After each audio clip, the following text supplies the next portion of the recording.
Ризвангуль Нурмухаммад, уйгурский академик из Новой Зеландии, сообщила, что потеряла связь со своим младшим братом с января 2017 года. После запроса информации через ООН и правительство Новой Зеландии, она узнала, что ее брат был приговорен к 9 годам тюремного заключения по обвинению в попытке свержения власти. Ранее Ризвангуль Нурмухаммад была выбрана на стипендиальную программу Фулбрайта и уехала в Соединенные Штаты, где поступила в магистратуру. В январе 2017 года она потеряла связь со своим младшим братом Мавланом Нурмухамедом. За последние годы в подобную ситуацию попали тысячи уйгуров. В 2019 году она обратилась в рабочую группу ООН по насильственным или недобровольным исчезновениям. После нескольких месяцев ожидания инициативная группа ООН сообщила, что ее брат был обвинен в попытке свержения власти и приговорен к 9 годам лишения свободы, а также лишен политических прав на 4 года.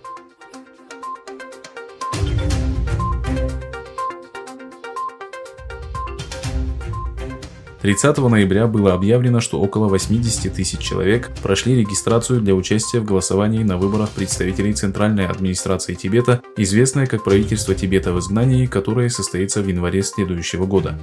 Первый тур 17-х выборов премьер-министра и членов парламента состоится 3 января. Итоговые выборы пройдут 11 апреля. Избирательная комиссия Центрального правительства Тибета, расположенная в Дхарамшале, сообщила, что для участия в голосовании в предстоящих выборах заявки подали 79 697 человек. 55 683 избирателя находятся в Индии, а остальные за пределами страны.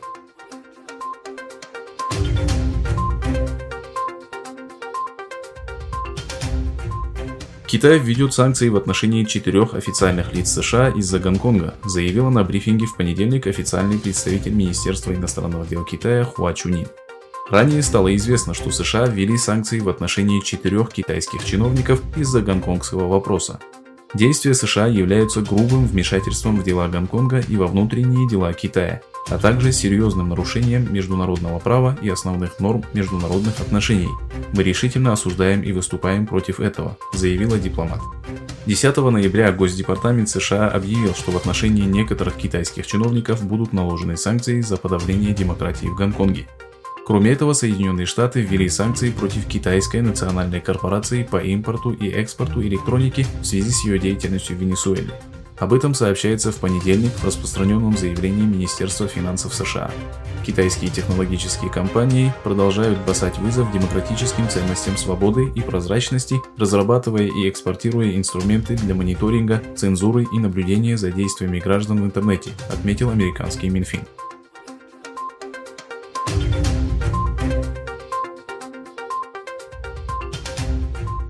Ранее в СМИ была опубликована информация о гибели в Ираке одного из командиров корпуса стражей Исламской революции Муслима Шахдана. По данным журналистов, беспилотник нанес удар по автомобилю Шахдана, когда тот проезжал через контрольно-пропускной пункт Аль-Каим.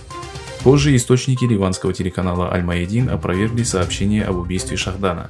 Министр иностранных дел Ирана подтвердил, что слухи о гибели командира не соответствуют действительности.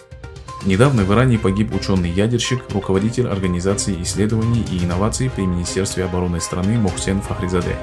Его автомобиль подвергся нападению террористов к востоку от Тегерана.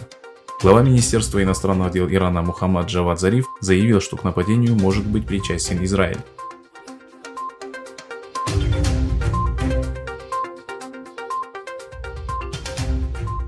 Согласно трехстороннему заявлению, подписанному президентами Азербайджана, России и премьер-министром Армении, подразделения азербайджанской армии сегодня, 1 декабря, вошли в Лачинский район.